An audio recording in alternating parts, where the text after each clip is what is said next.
రోజు చూడని ఇంత హాయిని మరిచిపోదు మనసు. ఒదిగి ఉండి నీ వాకిటిలో బదులు కోరి నే నిలుచున్నా.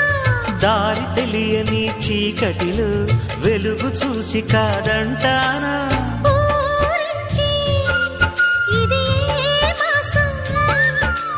ప్రేమించే ప్రతి గుండెను అందెల సందడి చేసే హేమంతం ఇది. మన సొంతం అయినది.